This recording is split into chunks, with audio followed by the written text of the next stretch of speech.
2 Timothy chapter 3, verse 14 says, "But as for you, continue in what you have learned and have become convinced of, because you know those from who you learned it, and how from infancy you have known the Holy Scriptures, which are able to make you wise through salvation in Christ Jesus."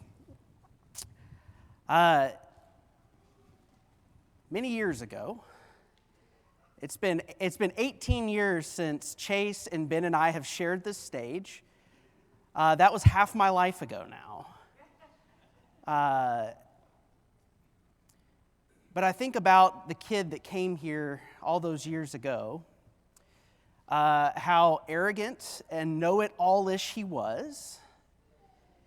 And I stand before you today thankful. I'm thankful for a lot of things. I'm thankful for classes. I'm thankful for elders and ministers. I talked to Jimmy Miller this week, and I was telling him, I was hoping he was going to be here because I wanted to tell this to him, but I told him to it over the phone. I was like, Jimmy, the thing I remember most about you is I remember your character. I remember your character.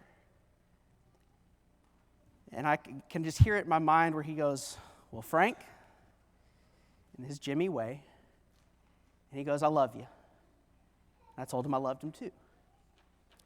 I remember exactly 2 sermons from my time here. I remember one that Jimmy preached when I was young. He was speaking from Genesis chapter 1, talking about creation and talking about God being an intelligent designer. And the reason I remember it is he got up on stage with a plastic bag full of Legos, and he was shaking it. And he asked me to come up, and he asked me if him shaking that would put Legos together. And I said, "Well, no, that wouldn't happen." And I reached in and actually pulled out some Legos that he had made together previously. And I remember that sermon and the effect it had on me. And then I remember one other one. It was that Gene Clore did, where he just got up on stage and just quoted scripture about the life of Jesus. So in all of my time here, I really only remember clearly 2 different sermons, but what I remember the most about being here is the character of the people here. I remember not always the lessons that I learned, but I remember the character of the people from which I learned it. And for that, I'm thankful. I'm thankful for, I'm thankful for all the classes. I'm thankful for sharing a table at Stan and Connie Quinn's house where I learned to play Nerds.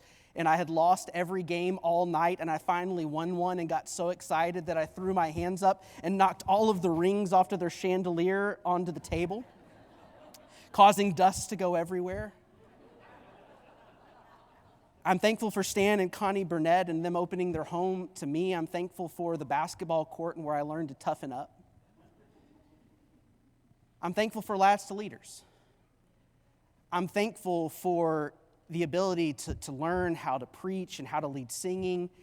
I'm thankful for the Hogan Clan and Mark Collins and so many others who not only led singing but had a passion for it and wanted to share that with everyone. And now I carry that with me wherever I go. But if it wasn't for Lads to Leaders, I would have never even thought about preaching.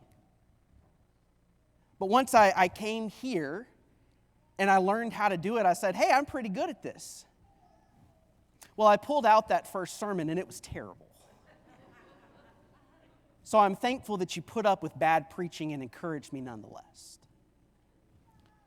So I come to you this morning thankful.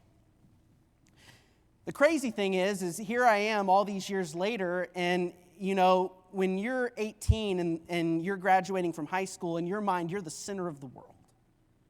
Your life is everything. And then I graduated, and I went off to school, and I'd visit on occasion, and when I'd come back, I was no longer the center of the world anymore. And that's when I realized that part of being in a church is it's not just my story and my life and my faith, but I have received something from all of those who have gone before, who continue well after I'm gone and continue to pass the faith on to all those who come through the doors after me. What happens in a church is much like a relay race. I love track. That's what I did. I ran track and cross country in high school, ran at Harding.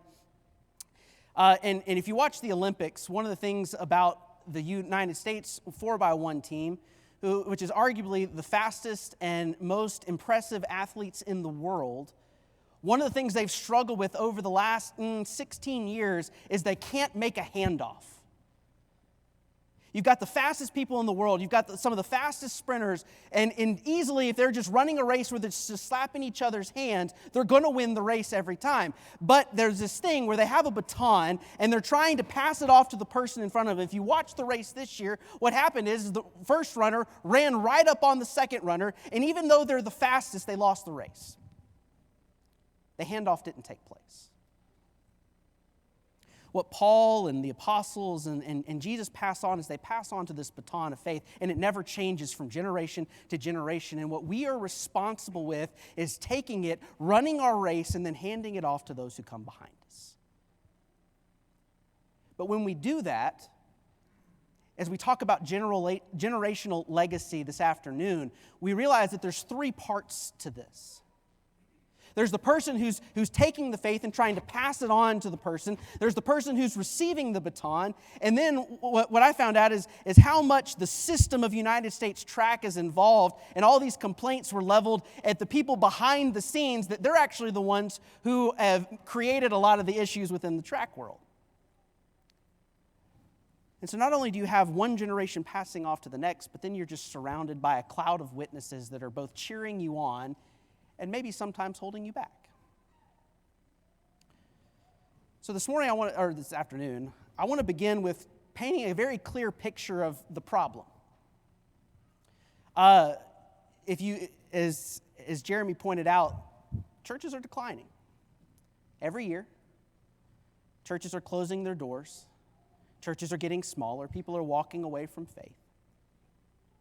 If you take the averages, anywhere, if we were to get all of the seniors up on stage this year, just the averages say that 40 to 50% of them will walk away from faith.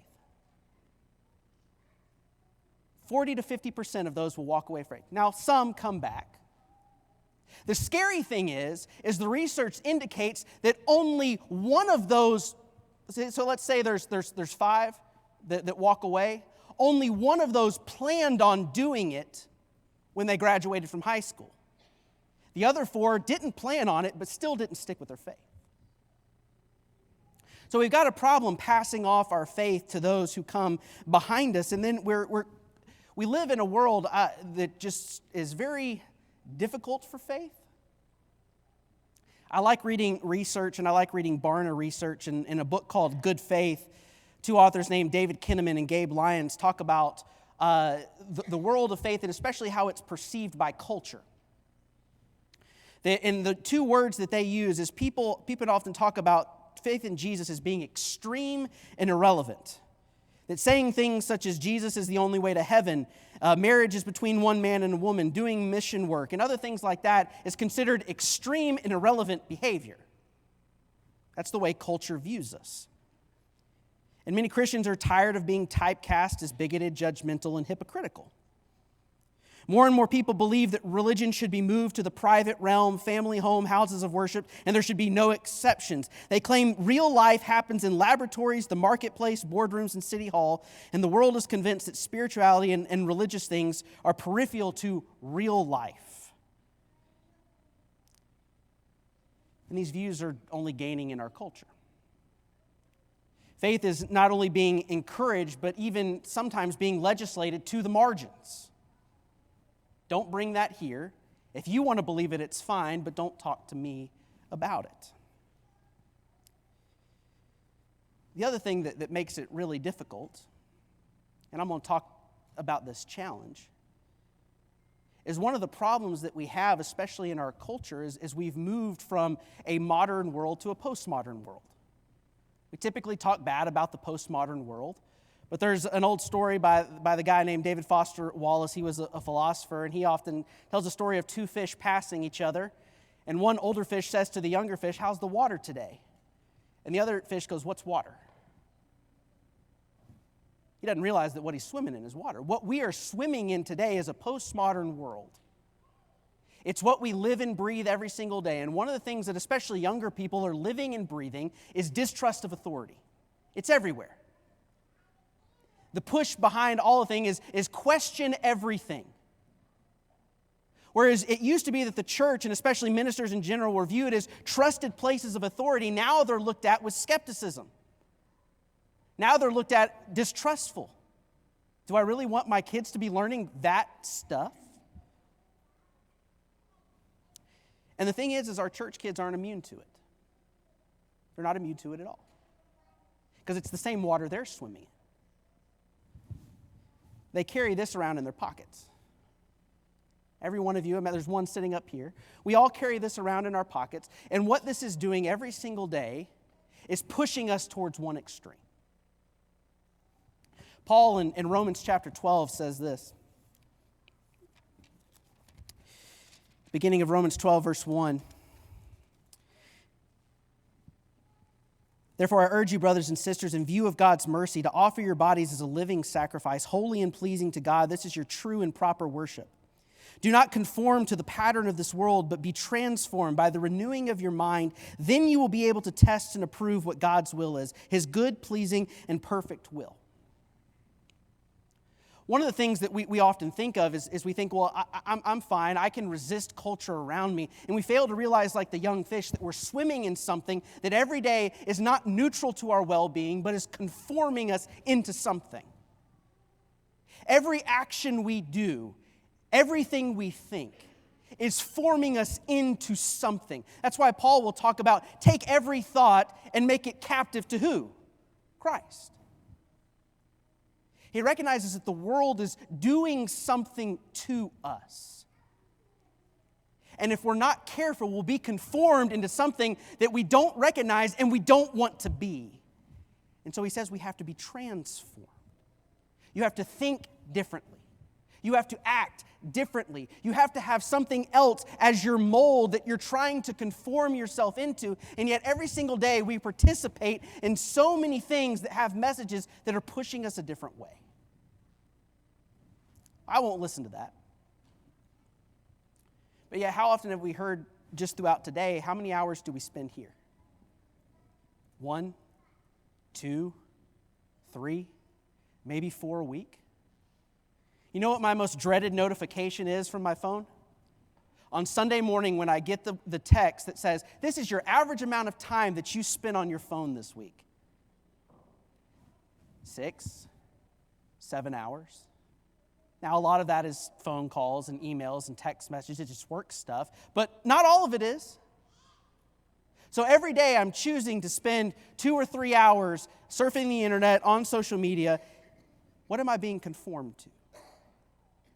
There is no neutral act. It's doing something to us. One writer that I like, his name's James K. Smith. He wrote a book called You Are What You Love. And he says that the things that you do, everything that we do is forming us into something. And no matter what we say, what we do is often what is forming us. And this brings me back to the kids, and especially us as parents. One of the things that our kids are very intuitive about is they listen to us. They hear what we say. They hear what we teach. But you know what else they do? They see what we do. They see our actions.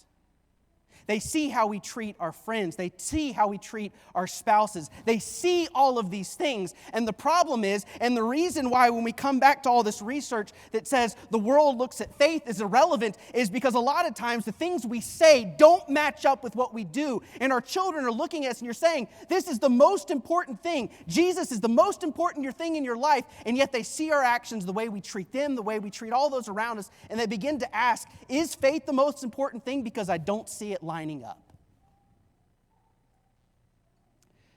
I come to you this morning as a parent. I have 3 boys. I've got a 4-year-old, 7-year-old, and a 9-year-old. I'm trying to navigate this journey of handing off the faith to them. And the thing is, parenting is hard, is it not? My 4-year-old, I stand up here today, and like I said, I came to you as a know-it-all kid. Well, now I've got some gray, but it doesn't represent wisdom. It represents 3 kids. And my third one, man, he can be a challenge sometimes. I love him. He's the sweetest one of them all. But this is a normal routine at night. Thankfully, he's kind of come out of it a little bit. But about a year ago, he was having trouble staying in bed. And so we'd put him down. He'd get back up and come to our room. We'd put him back in. He'd get out. He'd come to our room. And finally, after 5, 6, 7 times of doing that, he decided it wasn't working. But instead of staying in bed, the next time he came into our room, he walked in butt naked, held his diaper and his pajamas over his head, and just dropped them on the ground. What do? At that point, we lost all authority. We let him get in bed and stay up for a few more minutes. But I come to you this morning not as someone who's here to lecture you about what to do. I come to you as a parent who's trying to do the same thing. And so I'm going to spend a lot of time talking to parents, but I'm not just going to talk to parents. I'm going to talk to you as a church. And then I see a couple of the youth group kids over here. I'm going to talk to you all as well. If you will, flip over to Deuteronomy chapter 6.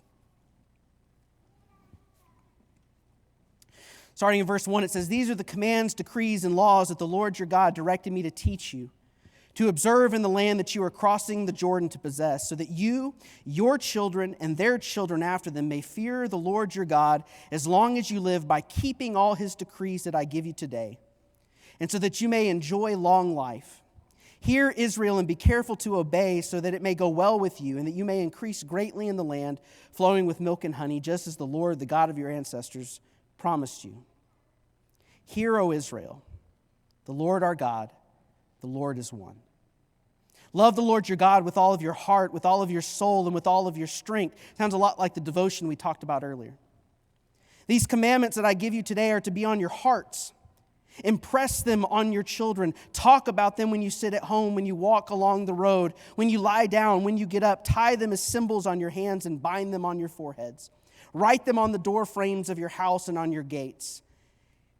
And when the Lord your God brings you into the land he swore to your fathers, to Abraham, Isaac, and Jacob to give you, a land with large, flourishing cities you did not build, houses filled with all kinds of good things you did not provide, wells you did not dig, and vineyards and olive groves you did not plant, then when you eat and are satisfied, be careful that you do not forget the Lord, who brought you out of Egypt, out of the land of slavery." Part of the reason I chose this text is because of that right there. For all the things I was thankful for, I benefited from things I did not build. I benefited from things I did not plant. But my encouragement to you today is don't forget the Lord. Don't forget Him. Parents, who do you think who's the most important influence in your child's faith? It's you. I can remember all sorts of conversations that me and Ben and Sean and Chase had when we would get out of Annex 1. We'd go up into the hallway right there with the door that led out to the playground over there. We spent all that time together. We went to all the retreats. We went to all of the devos. We went to all of the mission trips. We went all of these places together. And as much as we think that it's important, and it is important who our kids choose to be friends, the number one influence in your child's spiritual life is not their friends. It's not Kyle. It's not Ben. It's you.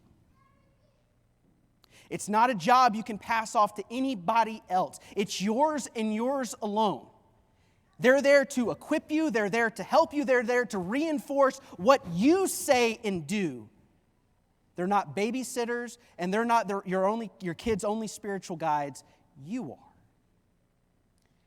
And it's a position we can't take lightly.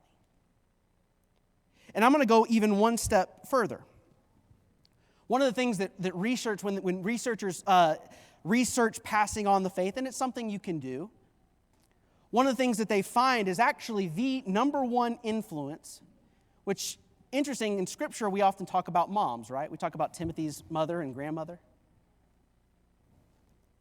When it comes to passing on the faith, the number one tendency, the number one indicator for successful faith transmission is active, warm faith from the father.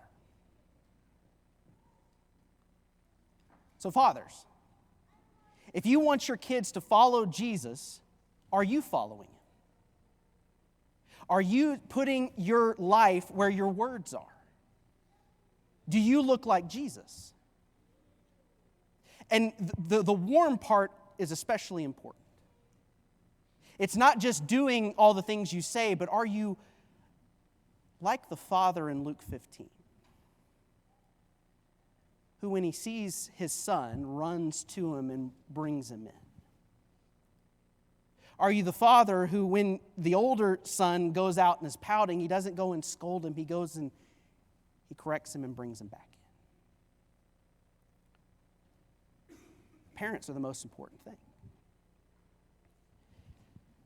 And the challenge for us is because being a parent is one of those things where you have to pick and choose your conversations.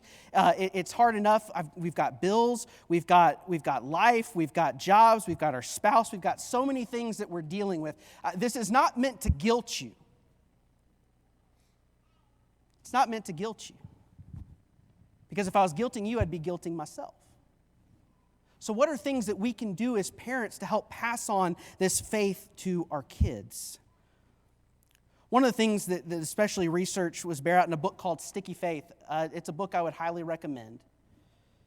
One of the things that they talked about is most kids are unable to define what Christianity is. They've adopted more of a gospel of sin management. Or to put it in a little bit more common, kids know how to be good kids, but they don't necessarily know how to be disciples of Christ. Faith becomes more about behavior modification than a life of trust in Jesus. So are we teaching them a gospel about Jesus? Kids need to discover what it means to trust in Jesus, and one of the ways that happens is especially between parents and kids is conversation. One of the things in that book, Sticky Faith, that they talk about and is about conversations between parents and kids is it said 12% of the kids that they interviewed talked to their mom about faith, and it was only about 5% for dads. And only 9% of the kids that they talked to engaged with regular Bible reading with their parents. You see how small those numbers are? 12% of kids talk to their mom, only 5% of kids talk to their dad, and only 9%. So we're talking single digits in the percentages. The more and more that I get into ministry, I have very little time. There's only so many people I can talk to throughout the week. At Park Avenue in Memphis, we've only got about 130, 140 people. So it's not even as big as here. Even if I were to spend every hour of every day, I would only have about 3 or 4 conversations with every person in our congregation a year if I gave them an hour. I don't have the time. And so parents, and this is where it gets tricky, because our kids are looking to us, they're asking questions, and they want to see how faith actually applies to our lives. Did you notice in Deuteronomy chapter 6 what happens there? After it says, "Hear, O Israel, the Lord our God, the Lord is one." It says, "Impress these commandments upon your children. Talk to them when you sit at home, when you walk along the road, when you lie down, and when you get up. Tie them as symbols on your hands and bind them on your foreheads. Write them on the doorframes of your house." He's asking these parents to saturate your life in conversation about Jesus. Now, what this actually looks like is not necessarily preaching to your kid all the time. It's not telling them what to do all the time. Most of the time, it's probably just asking them a question. What do you think about this?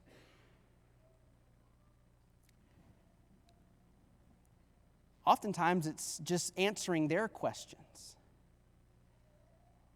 One of the things that I've found about children, especially young children, is they do not stop asking questions. Why? And it keeps on going, and eventually you just get to, now I know why my parents said because I said so. You get tired of answering the why question. But what's crazy is in more research done in a book called Forming the Faith, they found that by the time children get to be about 9 years old, they already have most of the beliefs that they're going to carry with them into adulthood. Most of us don't even begin to have serious conversations with our kids about faith until they start entering the teen years. But by then, it's often too late. A lot of times they've already decided what they're going to believe. And their beliefs don't change much from the time they're 9 until the time they graduate high school. That's a scary thought. My oldest is 9. Have I done a good job?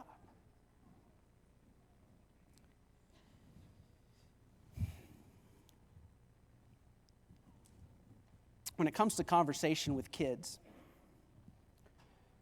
I think a lot of us are scared. I think a lot of us are parents is scared because oftentimes we don't know the answers. We're just struggling with faith ourselves. We're just trying to get by. And we're scared if they ask a question that we don't know, that we won't be able to provide a good answer, and we don't want to give a wrong answer. And so oftentimes we either just say something that we don't really know, or we'll say, we'll talk about it later, we'll push the conversation off on someone else. I think one of the things our kids are looking for is they're wanting to know if our faith is actually real.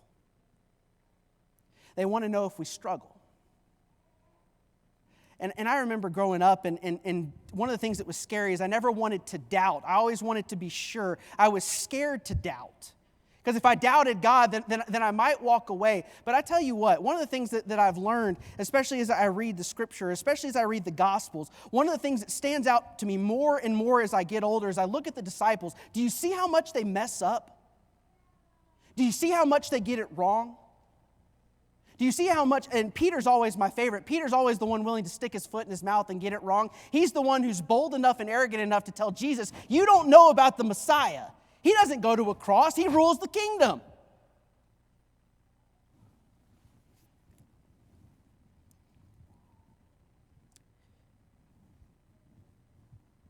Do you know who most likely helped Mark write the Gospel of Mark? Probably Peter. Which means Peter was probably telling him all those stories about every single time he messed up. If I was one of the apostles and I was trying to write the story, help write the gospel story of Jesus, I would want myself to appear in the best light. That's what we as parents want to do, right? We don't want to come across as we don't know the answer. We don't want to come across as struggling. We want to appear to be strong. We want to appear to be smart. We want to appear to be intelligent. We want to impress our children. But the thing that I'm amazed at the disciples is they were willing to say, I was wrong, I struggled, and I got it wrong. But you know what I never did? I never walked away from Jesus. One of my favorite stories in all of Scripture is the book of Ruth. And you get the story of Naomi. And one of the things that I often heard about Naomi is she had a lack of faith, that she was very bitter towards God. And a lot of people got very critical of Naomi. You remember that time where she says, when she goes back and she says, don't call me Naomi, call me Mara, for I'm bitter, right? Because God has dealt very bitterly with me. Even with that attitude, even though she was unwilling to say, God's been great, she told it exactly like it was. But do you remember why she left Moab and came back to Israel in the first place? Because she heard God was doing something. Even in the midst of her doubt, even in the midst of her frustration with God, as soon as she heard that He was working, as soon as she heard that He was doing something, she picked up and moved. And remember who came with her? Ruth. Ruth came with her. Not because she was so sure, not because she didn't struggle, not because she wasn't angry with God for the way that He had dealt with her. She said, it's almost like she looked at her and said, your faith is real. That even in the midst of a tough life, even in the midst of the loss of your husband, even in the midst of the loss of your sons, you've stuck by this God. I want to follow you, and I want to follow your God. I want Him to be mine too. Maybe we need to be reminded of that as parents, as we don't have to have it all together all the time. That it's possibly okay to tell our children, I'm struggling right now, because let me tell you, they're asking the same questions you are. Kids today are asking questions, am I worth anything? Kids today are wondering if God really exists. Kids today are wondering if God is real and if He will forgive them. They're wondering, why would God allow terrible things to happen to good people? They're asking the question, does God answer prayer? The same things we wrestle with, the same things that concern us, the same things that keep us up at night, they're wondering them too. But we can't choose to be silent because guess where they're going to go? They're going to go ask the questions online. They're going to go look for answers in places, and wouldn't you rather be the place they came than somewhere else? Maybe one of the greatest gifts you can give your children is to let them see you struggle and wrestle with your trust in God and that you never walk away. Maybe that's a faith to pass on. Another thing that I want us as parents to realize is when we talk to our children, oftentimes we're trying to form them into our image. We draw lines in the sand and we want them to act like us. And I'm scared because Micah's a lot like me. He's been asking questions about getting baptized, and so there was a book I gave him. And so one night he read it, and the next morning he came. He said, "Dad, I have some questions," and I'm excited. I'm excited to answer Bible questions with my son. And he goes, "Why did this book allow these errors in grammar to be published?" I'm like, "Yep, you're me." Scary thought. But we want them to become like us, and we want them to do the things the way we've done it. But maybe we need to realize that they grew up in a different world. They're growing up in a different world. Actually, reaching our kids is actually a lot more like being a missionary than anything. How many of you understand the words your kids say today? Do they say anything that sounds strange to you? Do they do things that you can't imagine doing? Do they dress in a way that you can't imagine? Do they watch things you would have never have watched? Often our kids are so different from us, and the world they grew up in and are growing up in is different than the one we grew up in. Me and Chase and Ben and so many others, when in 2008, do you know what happened in 2008? The iPhone was introduced. We were learning in college how to use the iPhone, and all the world is changed since then. But now kids today, that's second nature. They didn't have to learn it. They were born into it. Kids today are on a screen from the moment they're 2, 3 years old, and they've never looked back. Most kids at 3, 4, 5, and 6 are already more technologically advanced than many of people in this room. Kids are different. And they come from a different world, so maybe we need to approach them less like they're exactly like me, and I'm actually trying to be a missionary to my child. I don't need to become like them. I don't need to talk like they do. They don't want me to talk like they do. They don't want me to do the skibbity Ohio Riz stuff. I can't speak like that anyway. But they do want to know that I care about their concerns. They do want to know even more how faith enters into the questions they're asking, because many of them are asking different questions than even we're asking. And they want to know how faith begins to form the things that they're doing, and it's not the same questions we wanted. And so when we approach our kids, maybe it's often like Paul walking into Athens, and he doesn't preach like he did to Jews. He preaches like they are Athenians. Maybe we need to treat them a little bit different. Now I want to talk to the church. Churches aren't taking a step back when it comes to passing on the faith.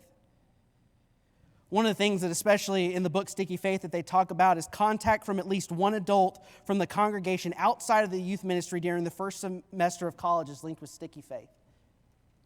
One of the things that I appreciated more than anything in my first semester at college is when I got phone calls and letters from Jim Freeman. He took the time. He didn't need to. He was an elder. He had so many other concerns. But as we look to our kids, how many of us, once they walk out these doors to go to school, how many of us ever talk to them again? And all it takes is a phone call. All it takes is a letter asking them and reminding them, encouraging them not only in what they're studying, but encouraging them in their faith. But oftentimes, once they leave, we forget their name and we forget where they've gone.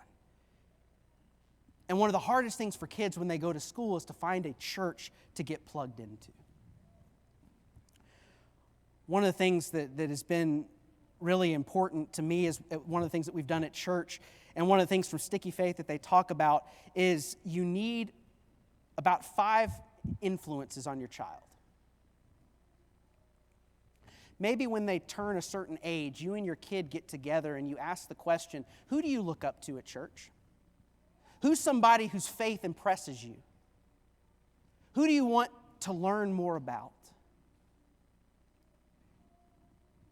And I look out in this audience and I see all the people who help mentor me, who are influences and guides, and I wouldn't be where I am if it wasn't for you. Are you making your church, are you making yourself available to these young people? Because I look out into these pews and there's wisdom. I look out into these pews and there's experience. And these kids need to hear it. They don't need to hear about how everything's good. They don't need a lecture. What they need is to hear about, I've stuck through faith through all of these different things in my life, and God hasn't let go of me. Are you willing to reach out to them and help them grow in their faith?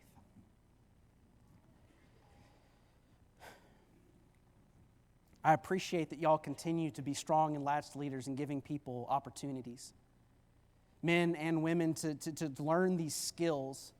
Because as I look at all of us, I see so many people here today who have gone through that Latched Leaders program, who've gotten up here, and not just those here, but who have gone to other churches and been song leaders, who have been ministers at other places. And the reason they learned those skills and developed those skills is because this congregation provided a context to do it. There's a little boy at our church. He mainly comes with his grandparents. He's about 8 years old. And he comes from a really difficult home life. And when he's there, he's often a behavioral problem. Most people look at him and they think, man, that kid causes trouble and I really don't want him around. But there's a few older men who they go up to him every single time he's there. They say his name, they give him a hug, and they say, I'm glad you're here. And that little boy at 8 years old who has a difficult home life, who mainly comes with his grandparents, when he walks into the doors of that church, he has men and women who say, I love you, I want you here, and you have a place. Church, that sense of belonging is priceless. And it's not just the youth minister's job. It's not just the preacher's job. As we talked about fellowship and intimacy, that's all of our job. Are we willing to hug and give that love and acceptance to every kid who walks through these doors? There's so many things to say.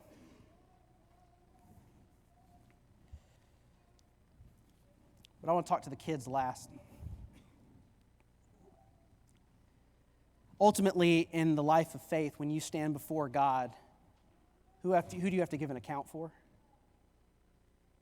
You, right? We can be mad at our parents for the things that they did. We wish they would have done different. We wish they would have been better. We can be mad at the church for how they handled things or what we wish they would have done different. We wish we would have been included more. But ultimately, at the end of this day, it comes down to us. Every individual person in here, just like Joshua looks at all the people of Israel and he says, choose this day whom you're going to serve. We can't blame our parents for our lack of faith. We can't blame the church. Ultimately, it comes down to how am I going to answer? But I'll say this, parents.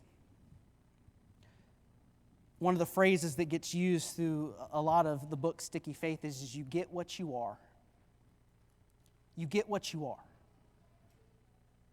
And so, parents, what are you? Because one of the things that I see today, and as I talked about earlier, is often people are more discipled by news networks than they are by scriptures. Often people are discipled more by their desires and their money than they are by the will of God. Often people are formed and disciples of things out in the world rather than the gospel of Christ. One of the things that I loved about Gene when he would preach that sermon from Scripture is he would get up here and he would just say it. And I was like, how did he do that? And part of it is because Scripture has been in his heart, in his mind, and has become a part of who he is. The reason Jimmy was so effective is because he had gone up there and he was a disciple of Jesus. The reason the apostles were successful is not because of their education. It wasn't because of how rich they were. It wasn't because of their influence and fame. It was primarily because they had been with who? Jesus. And so, family, we get what we are. Who are you following? Where are we spending our time? I always hate November every 4 years because it really just shows a lot of where people's actually are being discipled. I get frustrated because I look and I see people, especially Christians, talking about if such and such person doesn't get elected, then the faith is just going to fall. Our freedoms are going to be taken away. Well, you know what? You know when the church thrived the most? When faith was pushed to the margins, when an emperor who was on the throne did not follow Jesus. Oftentimes we're discipled more by power and control than following Jesus.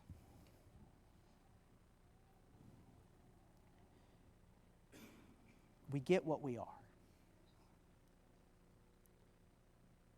And so the thing that just haunts me and keeps me up at night is I look at my 3 boys in the eyes. As I struggle because I wonder, what type of Christian am I? What example am I setting? When they see me speak to their mother, do they see tenderness and compassion? Do they see love? When they see me driving in the car, what words do they hear out of the mouth? When I'm talking about people with whom I disagree, do I talk about them in derogatory ways or do I talk about them in love? When I talk about the leaders of our country, do I do so in a way that's loving and respectful and prayerful, or is it in a way that they're just my opposition and I want bad things to happen to them? When my kids see me going out into the world and seeing people who are the least of these, do they see me being loving? When they see me go out into the world and just all the time, do they see the character of Jesus, or do they see someone who's being discipled by the world?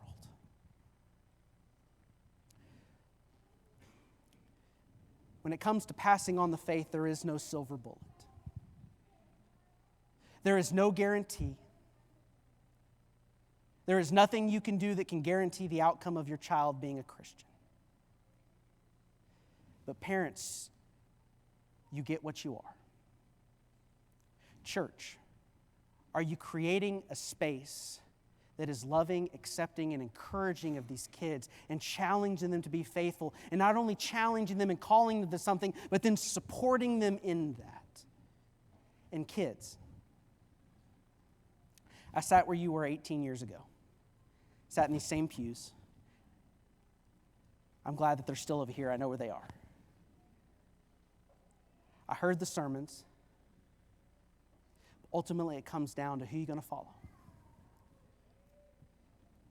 You're the ones who are responsible for it. Don't hold your questions in. Like I said earlier, it can be scared to doubt. And our kids often struggle. And the question is do we want them to keep their question? They're going to ask their questions. They're going to ask tough questions. But are we going to keep them under the table, or are we going to bring them out in the open?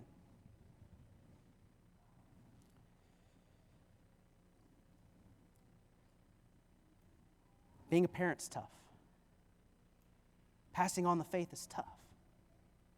The numbers tell us it's tough. But I can tell you one thing. God is faithful. And maybe we're not looking for the perfect person with all the answers to every question. Maybe we're looking for someone like Naomi who's unwilling to let go of God, even though she's frustrated, even though God has dealt bitterly with her, even though she's frustrated, she's lost everything, but she can't let go of God. Just much like Peter, Jesus says, you want to go for me too? And God, where else am I going to go? Maybe what we need in passing off faith to the next generation is just to be honest about our faith and tell our kids, I don't always know the answers. I'm not always the perfect person, but I know who has the answer, and that's Jesus. There's no question he cannot answer. There's no problem he cannot solve. He is the way, the truth, and the life. Will you follow me as I follow him? So that's my question for you today. Just like that baton goes around the track time and time again, it goes from one generation to the next. I pass it back off to you. What are you going to do with your faith? Be the disciple that God has called us to be. Be the church that practices that koinonia, that fellowship, that love, that intimacy, that willingness to be vulnerable and accept those young kids. Say, you have a place here. You're not just the church of the future, but you're the church now. Come and be a part of us. Come learn from us, and then we'll support you as you go out.